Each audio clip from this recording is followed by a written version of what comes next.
ये जानता किस्मत होगा से कि निकल उत्तल जाएंगे। दर्पण का जो होता है धंसा हुआ भाग रस्थित होता है। कौन सा भाग रस्थित होता है? दिल से ना धंसा निकल हुआ भाग। पाएंगे। मिल ये जाला तुम्हारा जवन प्रधान अक्ष आसानी होता से है। होकर ख्वाहिश के कौन सी अक्ष कराबा। होता है? प्रधान अक्ष होता है। जिद तो ओकर और बाजवन जानता होगा कि इसका वक्रता केंद्र मुकद्दर में लिखल नहीं मुख्य खे। फोकस जो होता है दर्पण के पीछे होता है। कहाँ होता है? दर्पण के पीछे होता है। तो मान लेते हैं सी यहाँ कि मान लेते हैं इसमें मात्र 2 ही स्थान पे रखा जाता है प्रतिबिंब को, और इसमें 6 स्थानों पे रखा जाता है। अवतल दर्पण में वस्तु को 6 स्थान पे रखा जाता है, लेकिन उत्तल दर्पण में वस्तु को कितने स्थानों पे रखा जाता है? 2 ही स्थान पे रखा जाता है, एक अनंत पे और एक अनंत और दर्पण के बीच रखा जाता है। जैसे अगर मान लेते हैं अनंत से कोई प्रकाश की किरण आ रही है, अनंत से कोई प्रकाश की किरण आ रही है, तो ये बताओ दर्पण से पढ़कर रिफ्लेक्स इधर की ओर करती है, यानी कि ये जो होती है टकरा कर वापस लौट जाती है, दर्पण से टकरा कर क्या लौट गई है? वापस। लेकिन हम लोग को लगता है कि ये जो किरण जो है, ये जो किरण है मुख्य फोकस से होकर आ रही है। कहाँ से होकर आ रही है? मुख्य फोकस से होकर आ रही है, ऐसा हम लोग का प्रतीत होता है। तो इसीलिए हम लोग जानते हैं कि अगर कोई भी किरण अगर अनंत से आती है तो वह कहाँ बनता है? उसका प्रतिबिंब मुख्य फोकस पर। कहाँ बनता है? मुख्य फोकस पे उसका प्रतिबिंब बनता है, जो कि मैंने पिछले दर्पण में बहुत अच्छे ढंग से बताया कि अवतल दर्पण में जो है अनंत से आने वाले प्रकाश की किरण मुख्य फोकस पे बनता है, उत्तल हो या अवतल हो, लेकिन वही ये डिफरेंट होता है। ये प्रतिबिंब की बात करते हैं, प्रतिबिंब कभी वास्तविक और कभी काल्पनिक बन जाता है। तो इसमें हमेशा काल्पनिक प्रतिबिंब इसीलिए बनता है क्योंकि इसका जो होता है मुख्य फोकस जो होता है दर्पण के पीछे होता है, दर्पण के क्या होता है? पीछे होता है। अब समझो कि मुख्य फोकस पे अगर बना तो ऐसे भी जानते हैं हम लोग कि अनंत से आने वाली किरण जो होती है वो रिफ्लेक्स होकर कहाँ? इधर की ओर जाती है, तो ये कहाँ से होकर प्रतीत होती है? मुख्य फोकस से होकर प्रतीत होती है।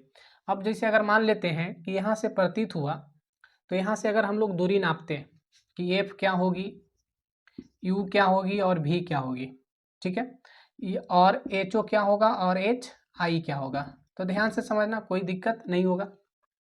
तो अब बताओ, ये जो है तुम्हारा ध्रुव से मुख्य फोकस की दूरी को फोकस दूरी कहते हैं। तो देख रहे हैं कि आपतित प्रकाश की दिशा में, आपतित प्रकाश की दिशा में ये क्या हो रही है? जा रही है। तो आप ध्रुव से अगर आपतित प्रकाश की दिशा में अगर कोई भी दूरियां मापेंगे तो हमेशा पॉजिटिव होगी, इसीलिए इसमें क्या होता है? फोकस दूरी धनात्मक होती है। तो इसमें फोकस दूरी क्या होगी? धनात्मक हो गई। अब बात करेंगे कि इसका वस्तु की दूरी, तो वस्तु हम लोग इधर की ओर रख रहे हैं, यानी कहने का मतलब है कि वस्तु को हम लोग कहाँ रख रहे हैं? तो ध्रुव से पीछे रख रहे हैं, यानी कहने का मतलब हम लोग इधर रखें तो ये जो है आपतित प्रकाश की दिशा इधर हुआ, लेकिन इधर अगर बात करते हैं तो आपतित प्रकाश की विपरीत दिशा हुआ। तो विपरीत दिशा में ध्रुव से मापेंगे तो ध्रुव से मापने वाली दूरियां सभी क्या होगी? ऋणात्मक होगी। और भी का मतलब होता है प्रतिबिंब की दूरी। प्रतिबिंब, अब देखो यहाँ पे प्रतिबिंब बन रहा है तो ध्रुव की आगे की ओर माप रहे हैं, यानी आपतित प्रकाश की दिशा में माप रहे हैं, तो इसका मतलब ये क्या होगा? पॉजिटिव होगा। क्या होगा? पॉजिटिव होगा। एचओ का मतलब होगा हाइट ऑफ ऑब्जेक्ट। तो देखो सबसे पहले इसका मतलब है कि दूरी जो है वस्तु को हम लोग इधर रखें, और इधर रखे हैं तो ये निश्चित है कि प्रधान अक्ष के ऊपर रखें। तो प्रधान अक्ष के अगर ऊपर रखेंगे तो हम लोग जानते हैं कि अगर मान लेते हैं इस तरह से इसका ओरिजिन पॉइंट है तो ये ऊपर की ओर जाएंगे तो प्लस होगा, इधर की ओर जाएंगे तो भी प्लस होता है, ये माइनस होता है, ये भी क्या होता है? माइनस होता है। तो ऊपर जाएंगे तो ये क्या होगा? पॉजिटिव होगा, वस्तु इधर ही होगा। जैसे अगर मान लेते हैं वस्तु यहाँ पे, तो ये तो पॉजिटिव होगा क्योंकि ओरिजिन पॉइंट की ऊपर की ओर बन रहा है। अब मान लेते हैं कि इसमें हमेशा काल्पनिक प्रतिबिंब बनता है, तो काल्पनिक प्रतिबिंब जो होता है हमेशा क्या होता है? सीधा होता है और प्रतिबिंब के पीछे होता है। और ये जान लो कि जैसे अगर अनंत पे है तो मुख्य फोकस पे बनेगा, और अनंत और इसके बीच रखेंगे तो धीरे धीरे क्या बनेगा कि धीरे धीरे ये जो है आगे की ओर बढ़ते जाएगा। क्या होगा? बढ़ते जाएगा। तो जैसे मान लेते हैं कि प्रतिबिंब जो है यहाँ बन गया, इसका प्रतिबिंब कहाँ हो गया?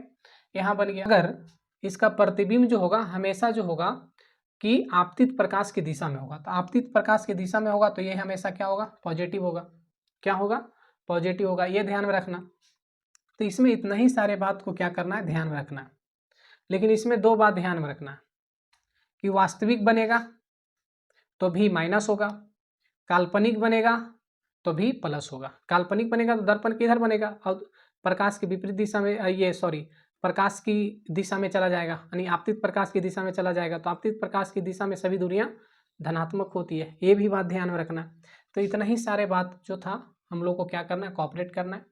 और इससे रिलेटेड इसका आगे नेक्स्ट पॉइंट पे भी देखेंगे हम लोग, है ना। इसका नेक्स्ट पॉइंट क्या होता है इसके बारे में भी हम लोग चलते हैं।